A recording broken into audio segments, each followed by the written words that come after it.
Hello, and welcome to our Stoic journey. Before we begin, take a moment to subscribe to our channel for more Stoic wisdom and hit the notification bell. We're building a community around resilience and wisdom, and we'd love you to be a part of it. As you listen, think about your own story of perseverance, because at the end, we invite you to share your struggles and victories in the comments. Now let's dive in. The unyielding flame of perseverance. Have you ever felt completely defeated? Life can hit hard. Perhaps you've faced a crushing failure, a personal tragedy, or days when getting out of bed feels impossible. In those moments, it's tempting to give up. But what if those very hardships could become the fuel that makes you stronger? What if the choice not to quit is the spark that ignites an unyielding flame within you? Tonight, we'll explore the Stoic philosophy of never giving up. We're not talking about blind stubbornness. We mean a deep, soulful persistence, a quiet resolve that no matter what happens, you will endure and grow. We'll do this in 5 parts, each revealing a piece of the puzzle. The power of the first decision, enduring through failure. The path of consistent effort, choosing inner commitment, and transforming hardship into strength. Along the way, we'll share real modern stories of individuals, perhaps people you haven't heard of, who embodied Stoic persistence against the odds. We'll reflect on wisdom from Marcus Aurelius, Seneca, Epictetus, and others, connecting their ancient insights to our modern lives. Stay with us till the end, because this journey might just change how you see your own challenges. And remember, you are not alone. Every struggle you face, countless others have endured and overcome. As Marcus Aurelius wrote, "If you want momentum, you'll have to create it yourself, by getting up and getting started." So let's get started. Part 1. The power of the first decision. Imagine the very first moment you decide not to give up. This is the power of the first decision. It often happens at a point of crisis, when everything seems lost and you stand at a crossroads. One path is easy. Walk away and never look back. The other path is uncertain and hard. Try one more time. Stoicism teaches us that in this single, fragile moment, when you choose to keep going, you unleash a powerful force. Think of Bethany Hamilton, a 13-year-old surfer whose life changed in an instant. One morning, out on the waves in Hawaii, a shark attacked Bethany and bit off her left arm. In one flash of fate, she lost not only her arm, but nearly all the blood in her body. Most people would never set foot in the ocean again. It would have been entirely understandable if this young girl had decided that her surfing days were over. But Bethany made a different first decision. In the hospital as she recovered, she chose to see herself not as a victim, but as a survivor. Just 26 days after the attack, still healing and adapting to a body forever changed, Bethany shocked everyone. She went back into the water and surfed again. That first paddle back out, with one arm against the pounding surf, that was her declaration. I will not give up on my passion. By January, barely 2 months after her injury, she was already competing in a surf contest. Bethany's decision to get back on the board was the turning point that transformed her from a girl defined by tragedy into a symbol of resilience. Every day is a blessing, she says, and that gratitude propelled her forward. Why is this first decision so powerful? Because it flips the narrative. Instead of life happening to you, you take charge of your story. The ancient Stoics understood this well. Epictetus, who knew about hardship as a former slave, advised, "First say to yourself what you would be, and then do what you have to do." In other words, decide on your character and your path, and then act accordingly.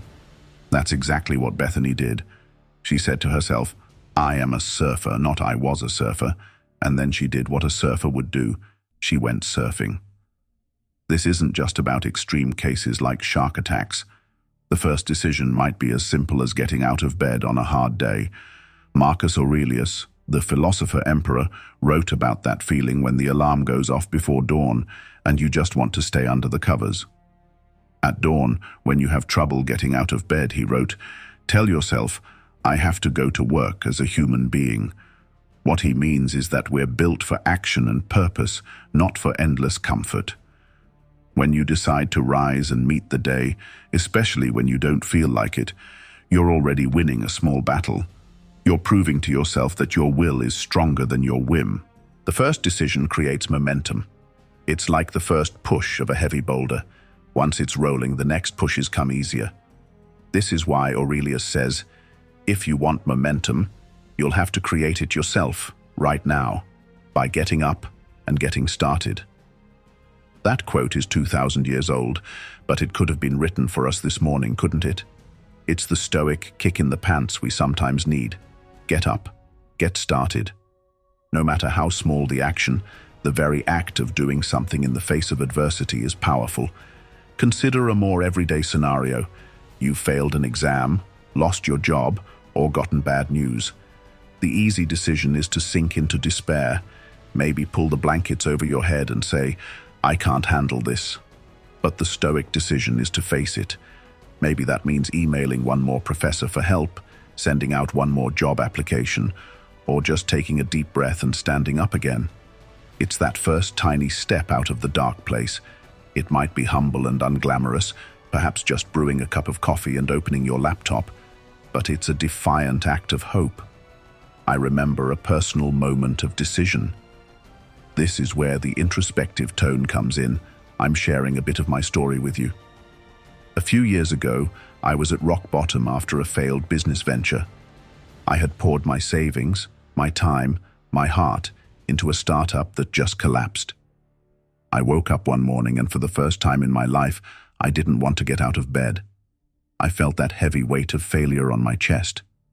But as I lay there, one thought cut through the fog. If I quit now, this story ends here.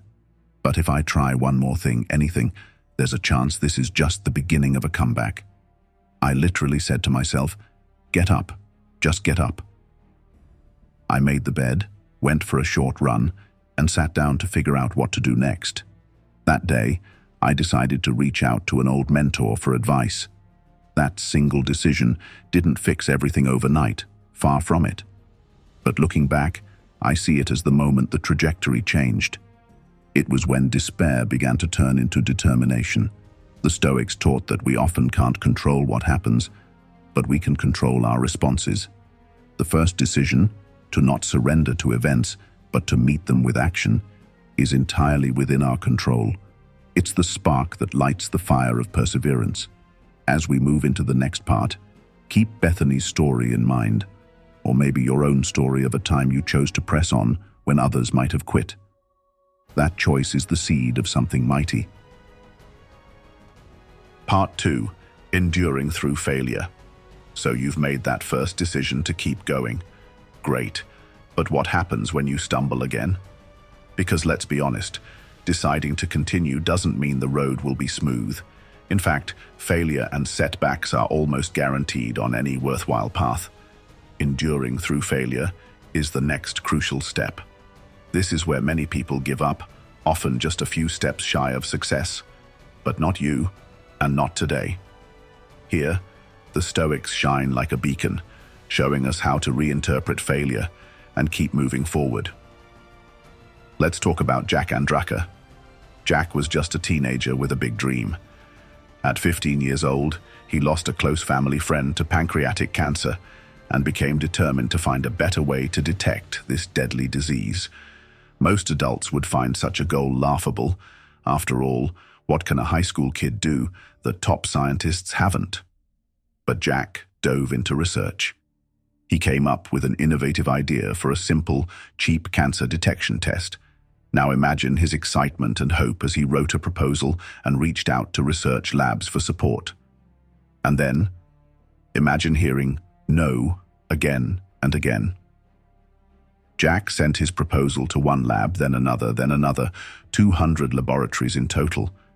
The first 199 rejected him outright. Let that sink in. 199 rejections. That's enough to break anyone's spirit. How many times have you been told no before you thought, maybe I should quit? 10 times? 20? Jack heard 199 no's. But he did not give up. He persisted until, finally, the 200th lab at Johns Hopkins University said, yes. With their help, Jack succeeded. He developed a pancreatic cancer test that was 100 times more sensitive and 26,000 times less expensive than the existing standard. His innovation has the potential to save countless lives. Jack's story teaches us that each failure, each rejection, was not a dead end, but a stepping stone. Every no brought him closer to the eventual yes. How do we endure so many failures without losing heart? The Stoics would say, by changing how we view failure. The philosopher Seneca wrote, "A gem cannot be polished without friction, nor a man perfected without trials." Failure is friction. It hurts, it scrapes our ego, it can leave us feeling raw, but that very friction can polish us if we let it. Each failed experiment taught Jack something new. Each rejection strengthened his resolve. Instead of seeing failure as the opposite of success, he saw it as part of success. There's a famous anecdote about Thomas Edison, not a Stoic, but he had a Stoic-like attitude. When trying to invent the light bulb, he supposedly said, "I have not failed. I've just found 10,000 ways that won't work." That perspective is pure endurance. It's smiling at failure as if it were an old friend who's here to teach you something. Edison's remark echoes Epictetus's teaching. It's not what happens to you, but how you react to it that matters. You can't always stop failure from happening, but you can absolutely control your reaction. Do you quit, or do you learn and press on? Consider another modern example. Sarah Blakely, the founder of Spanx, a hugely successful clothing company. She's spoken about how her father would ask her at the dinner table, "What did you fail at today?" If she had no failure to report, he'd be disappointed. Strange? Not really. He was training her to not fear failure, but to see it as evidence that she was trying and learning. That mindset helped her endure countless rejections early in her career. She was selling fax machines door to door, getting doors slammed in her face daily. And later, rejections from manufacturers when she tried to launch her product. She only succeeded because she didn't stop at no. Eventually, her persistence paid off. Spanx became a billion-dollar brand. But the key was, every failure along the way was treated as valuable. The Stoics would applaud this approach. They believed in focusing on the process, not the outcome. You control how much effort you put in, how you prepare, how you improve yourself, not the external results. A modern Stoic writer put it this way: your actions might be up to you, but the outcomes are not. So stop judging yourself on whether or not you hit your targets. Instead, focus on how well you prepared for it. Focus on the process, not the outcome. In failures, that means asking, did I do my best? Did I learn? If yes, then it's not really a failure. It's a lesson or a stepping stone. Let's go back to the ancient wisdom for a moment. Seneca also advised, think your way through difficulties. Harsh conditions can be softened, restricted ones can be widened, and heavy ones can weigh less on those who know how to bear them. In plain language, when you encounter hardship or failure, use your mind. Don't just emotionally react, pause and analyze. What can I do with this? How can I carry this load more effectively? Sometimes just knowing that you can endure it makes the load feel lighter. If it's endurable, then endure it and don't complain. If it's not, the Stoics would say, then it's the end of you. But almost everything in life, they argued, is endurable in some way because history is full of people who have endured the very same thing, or worse. Now, enduring through failure doesn't mean you won't feel pain or frustration. You will. Jack Andraka surely felt dejected at times. I'm certain there were nights he thought, maybe this is never going to work. Endurance isn't about not feeling. It's about continuing to act in line with your goals and values despite the feelings. This is crucial. Never give up doesn't mean never doubt.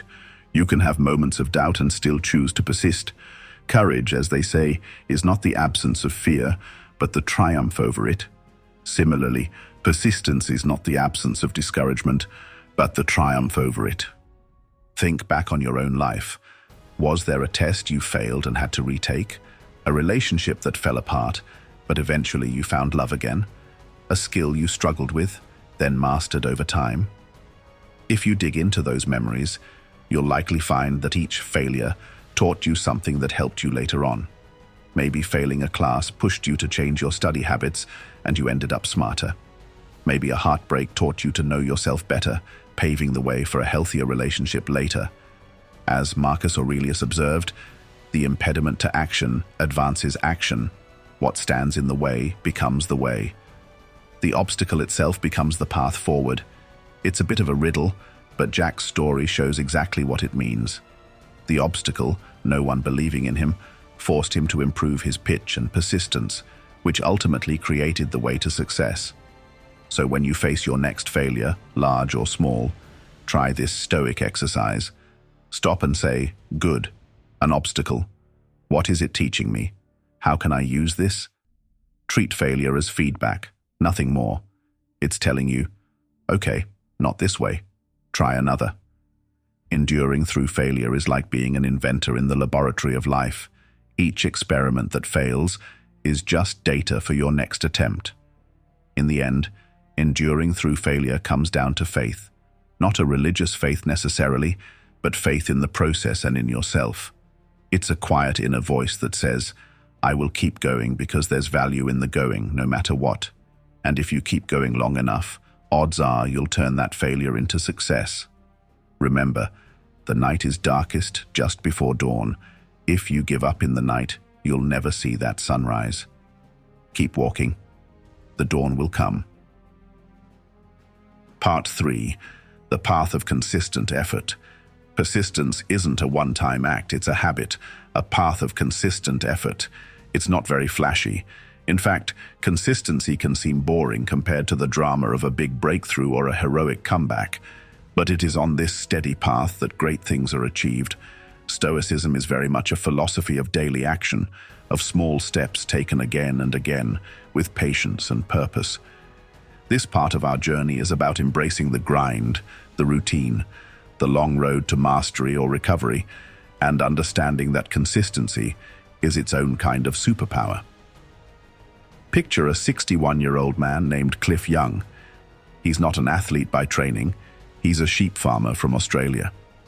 In 1983, Cliff showed up at the starting line of one of the most grueling endurance races in the world, an ultramarathon, 544 miles, 875 kilometers, from Sydney to Melbourne. This is a race so long that it typically takes top runners over 5 days of running, sleeping only a few hours each night. When Cliff shuffled up to register, wearing overalls and work boots, everyone thought he was either joking or crazy. Other runners had high-tech gear and sleek physiques. Cliff was plain-looking, even a bit awkward in his gait. When the race started, the pack left him far behind quickly. Spectators laughed, but Cliff just kept running with his slow, steady shuffle. While others followed a routine of running for 18 hours and then sleeping for 6, Cliff did something incredible. He didn't sleep. He just kept running, continuously day and night. He would jog at a modest pace, but he never stopped. And a remarkable thing happened. He began to overtake all those faster runners who were sleeping. After 5.5 days of constant forward motion, Cliff Young crossed the finish line hours ahead of the competition. He set a new record and won the race at 61 years old. His secret was simple: relentless consistency. Start running and keep on running until the race is done. Cliff's story is an almost absurd example of consistent effort, but it holds a mirror up to our lives. Most of us aren't running ultramarathons, but we are trying to accomplish things that require endurance: earning a degree, raising a child, building a career, recovering from illness, mastering a skill. These are marathons, not sprints. And the truth is, consistency trumps intensity over the long run. The Stoics understood that character and success are the products of daily practice. Epictetus wrote, "No great thing is created suddenly. There must be time. Give your best and always be kind." Let that sink in. No great thing is created suddenly. It's a reminder that behind every overnight success is usually years of quiet, unseen effort. The beautiful statue was chiseled with countless strikes of the hammer. The towering philosophy of Stoicism itself was built day by day, as the Stoics practiced resilience in their own ordinary and extraordinary trials. What does consistent effort look like for a Stoic-minded person today? It might be the writer who commits to writing 500 words every morning, rain or shine, inspired or uninspired, until one day there's a novel. It might be the student who sets aside an hour each evening to study, even when Netflix beckons, until one day they walk across a graduation stage.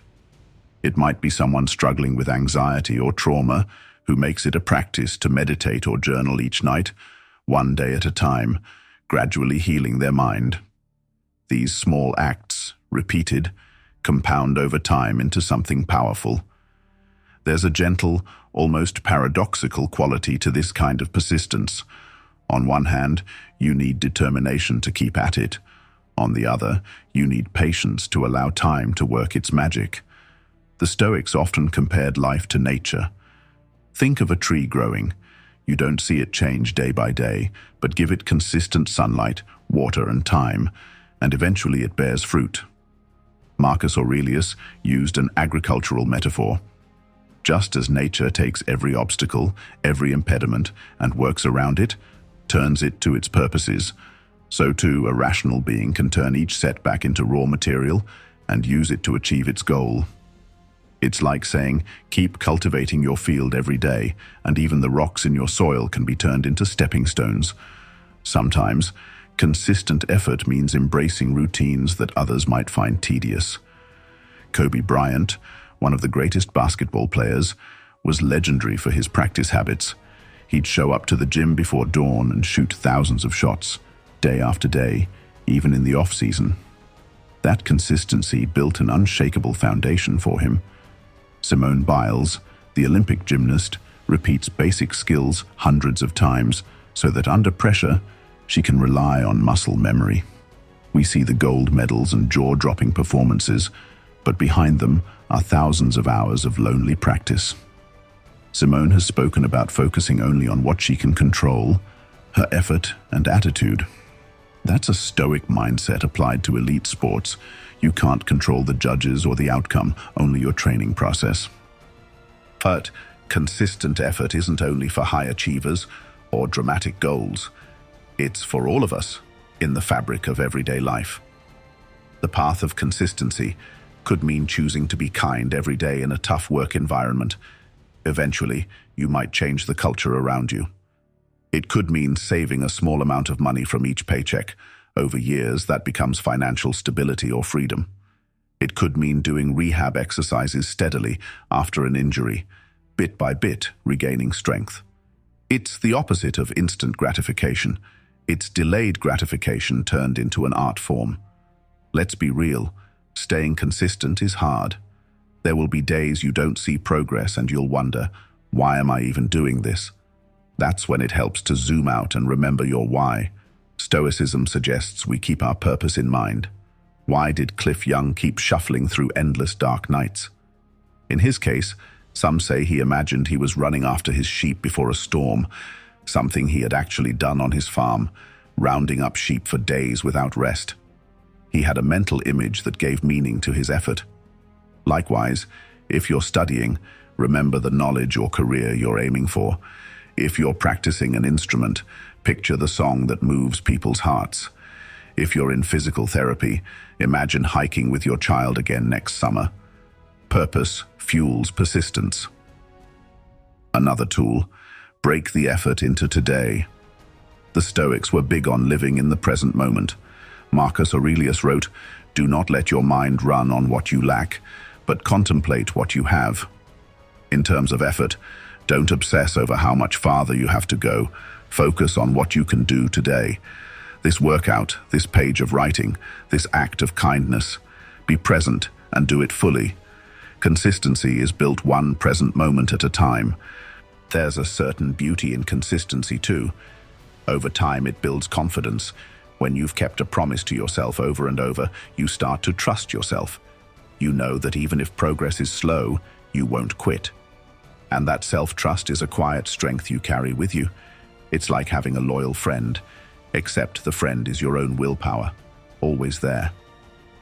I find inspiration in everyday heroes of consistency. Think of a single mother or father who wakes up every day, makes breakfast for the kids, works a long shift, comes home, helps with homework, barely gets any thank yous, and does it all again the next day. There's no medal for that, but it is heroic. It's persistence out of love and duty, or an elderly person planting a small tree, knowing they might not live to sit in its shade, but doing it anyway for the next generation. These acts might never make headlines, but they are the glue holding the world together. The Stoics would call those people virtuous because they act consistently according to good values, regardless of reward or recognition. As we walk the path of consistent effort, remember Cliff Young's slow shuffle. It wasn't glamorous, it wasn't celebrated until he won. People might not cheer you on while you're in the middle of your long slog. In fact, they might think you're a bit odd, like they did with Cliff.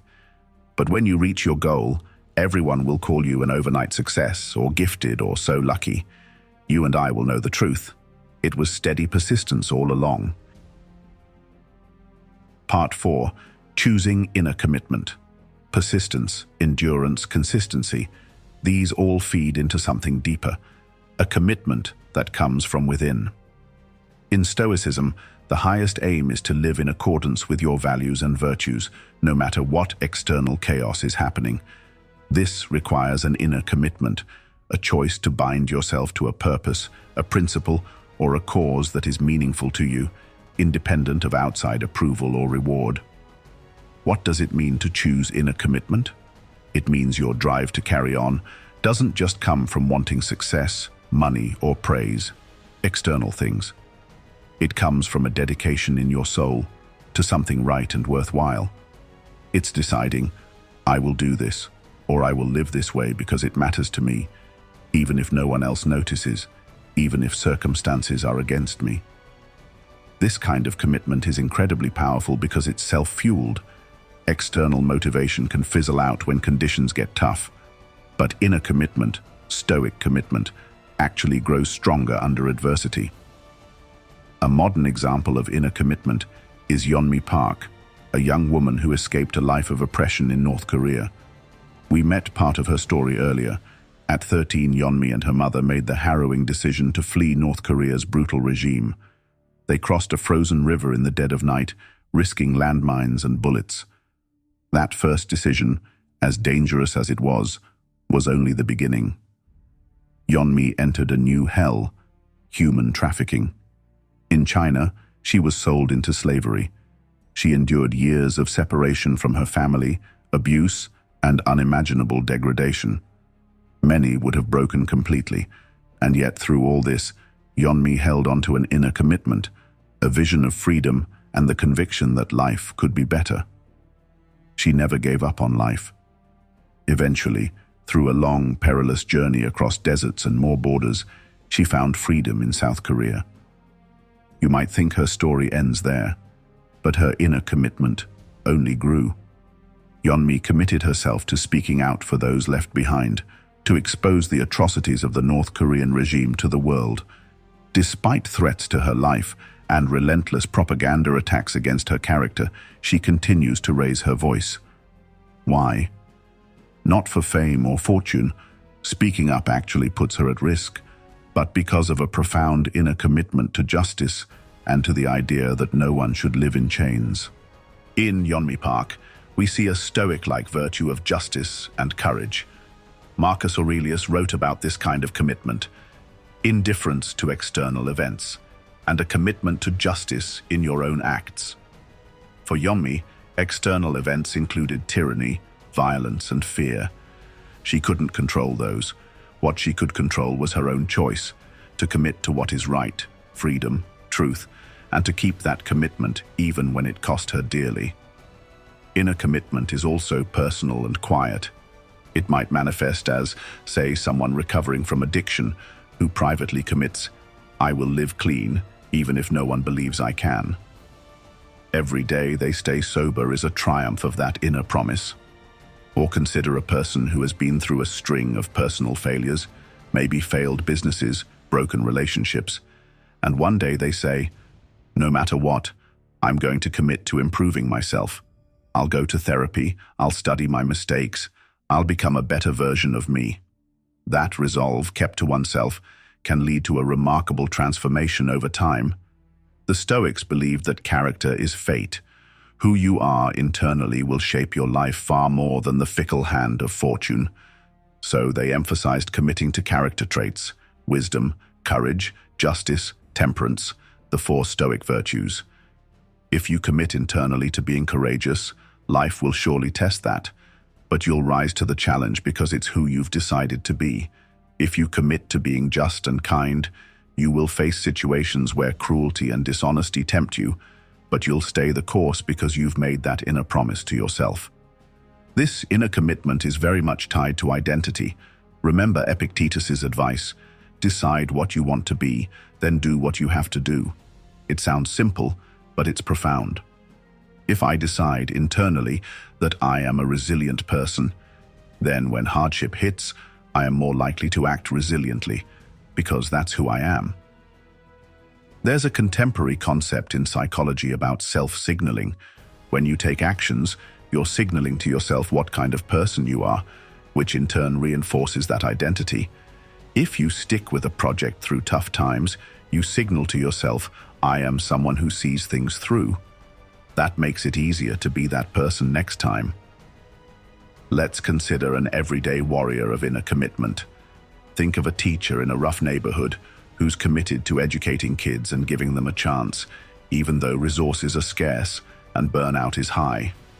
Every morning she wakes up and goes to that classroom because of an inner vow: these children matter, even if the test scores don't immediately reflect it, even if society undervalues her, she stays dedicated.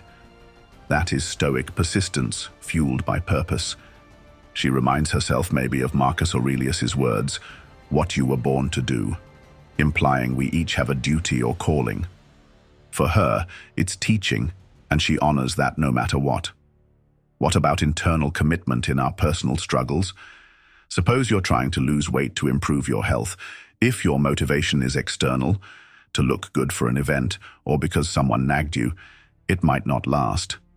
But if one day you have a moment of inner clarity, I owe it to myself to be healthy and strong, so I can live fully and maybe inspire my family.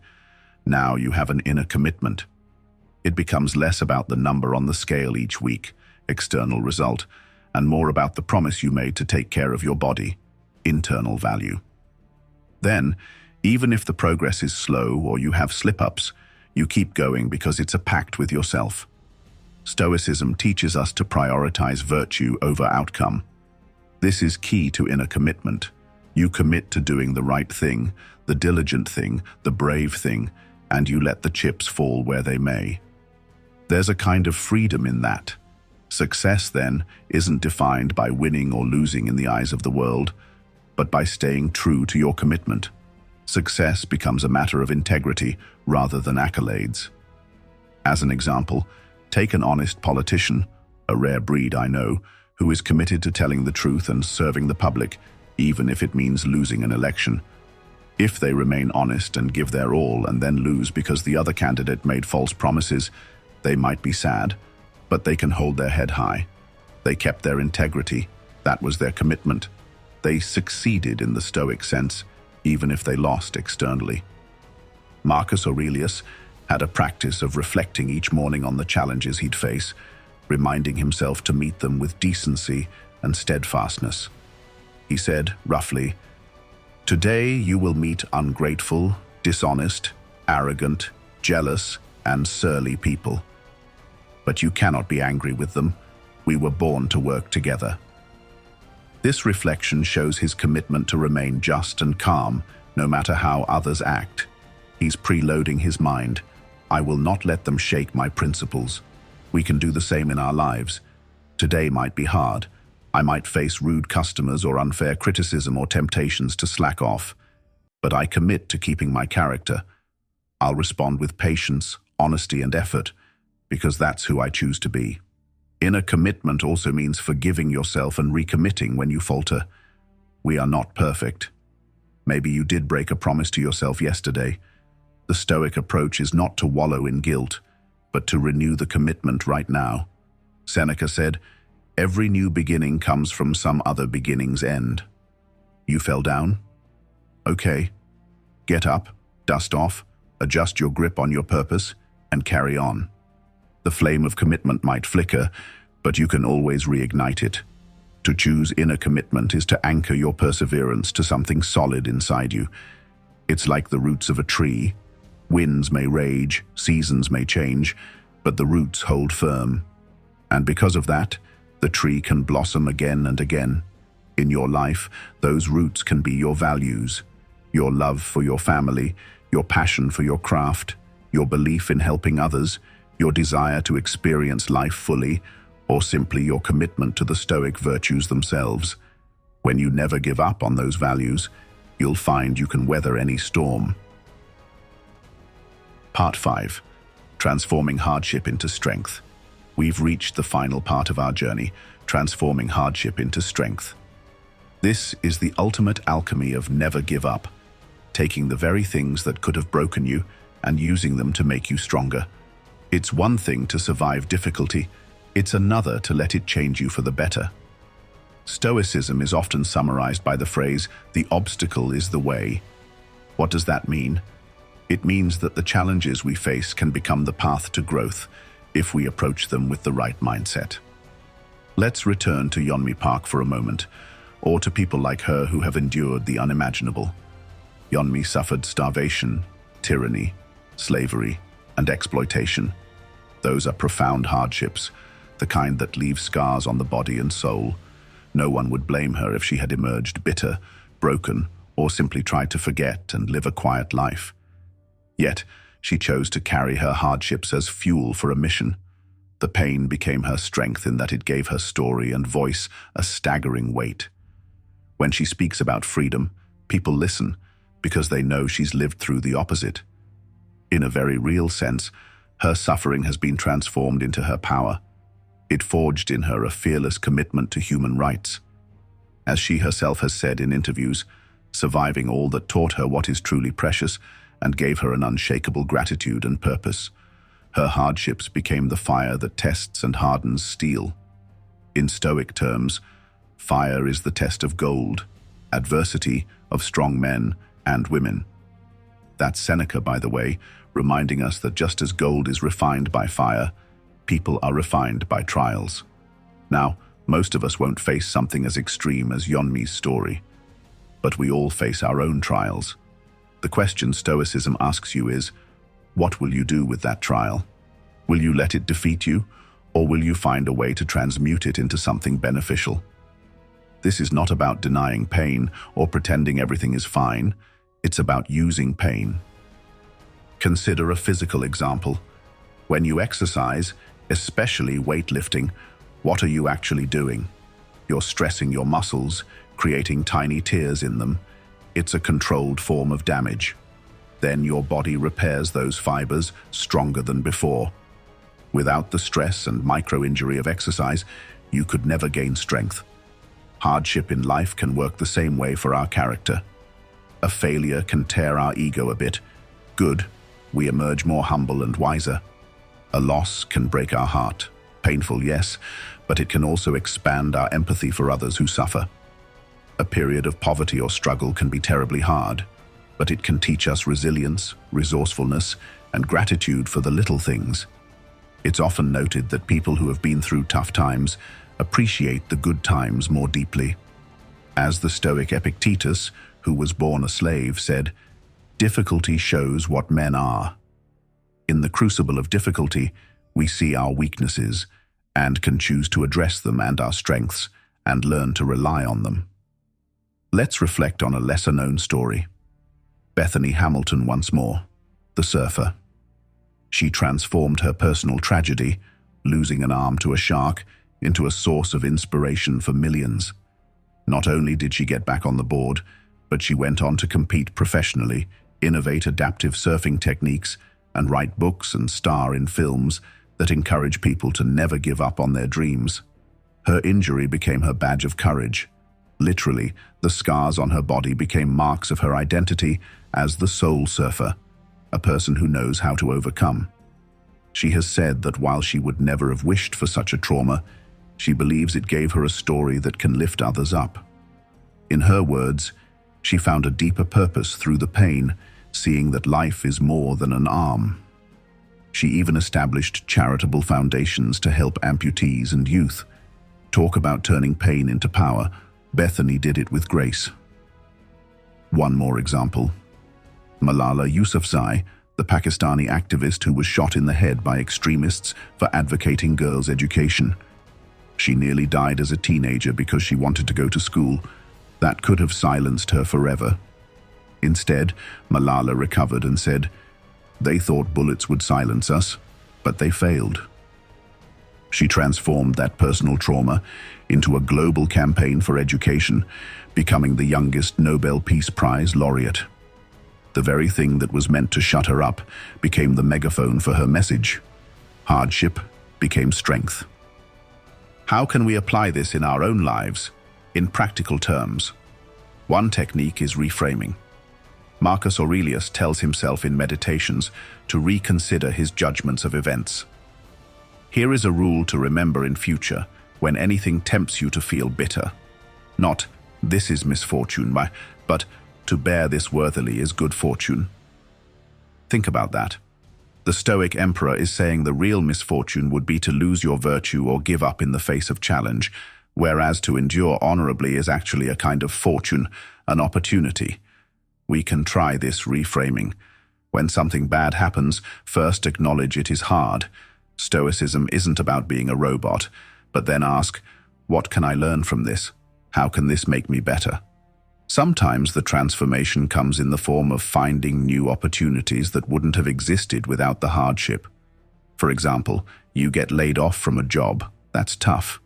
But maybe that hardship pushes you to finally start that business you were passionate about, or to move to a new city, or to develop skills you otherwise wouldn't have. Later you might say, losing that job was the best thing that happened to me. Many people have stories like that, or an illness. It might force someone to adopt a healthier lifestyle or to prioritize what really matters in life. Adversity compels change, and change can lead to growth. Another aspect is that enduring hardship can give you a story that helps others. Like Yeonmi, like Bethany, like Malala, their stories inspire because of the hardship. You too have your story. Maybe you survived bullying in school, or immigrated to a new country alone, or battled depression or lost someone dear, and are still picking up the pieces. If you transform that hardship into strength, you become a beacon. When you share how you kept going, you show others that they can too. This doesn't mean you have to write a book or be famous. Even in your circle, your family, at your workplace, you become the person others look to when things get hard, the one who carries scars with dignity and empathy. In turning hardship into strength, gratitude can also play a surprising role. It sounds strange to be grateful for a hardship. You don't have to be thankful for the bad event itself, but you can be thankful for what it taught you. Many cancer survivors, for instance, will say that cancer was a terrible experience, but it taught them to truly value life and love, and they wouldn't trade that insight for anything. That's a form of gratitude intertwined with hardship. Seneca, in his essays, actually suggested we should occasionally rehearse misfortunes in our mind, poverty, exile, etc., to remind ourselves that we could handle them and to be grateful for what we have. It's like strength training for the mind. As we conclude this section and our journey, think about your own life. Can you identify one hardship and ask, how did this shape me? Did it perhaps make you kinder or stronger or more persistent or wiser? If you're going through something tough right now, and it's hard to see any light, try to imagine your future self looking back on this moment. What might your future self say that you gained from this experience? It might be patience, or courage, or a new direction, or the discovery of who your true friends are. Trust that this hardship can become part of your strength. Never give up doesn't mean life will be easy, or that you'll always win. It means even when you lose, you continue. And through that continuation, you change. The Stoics believed in the concept of amor fati, loving one's fate. not just accepting it, loving it, because it is yours and it is the raw material from which you are making your life's masterpiece. It's as if life hands you a block of rough marble, sometimes even a broken or ugly block, and says, "Here, carve something out of this." You chip away, sculpt, endure the flying shards and dust, and in the end, you might create a statue. It might not be perfect, but it will be you, and it will be beautiful in its own way. The unconquerable spirit. You've stayed with me through this exploration of resilience. By now, we've seen that never give up is more than a cliche. It's a living philosophy that you can practice every day. It starts with one decision to act, to rise, to begin. It continues by embracing failure as a teacher rather than a defeater. It gains power through consistent effort, those little daily victories that compound. It stays true by holding an inner commitment to your values and purpose, regardless of the noise outside. And it culminates in transforming hardship into strength, turning the lead of our challenges into the gold of character and wisdom. This is Stoicism in action, ancient wisdom helping us lead modern lives of meaning and resilience. Marcus Aurelius, Seneca, Epictetus, they might be astonished to see the world we live in, but I think they'd nod in recognition at our struggles and our triumphs. Human nature hasn't changed.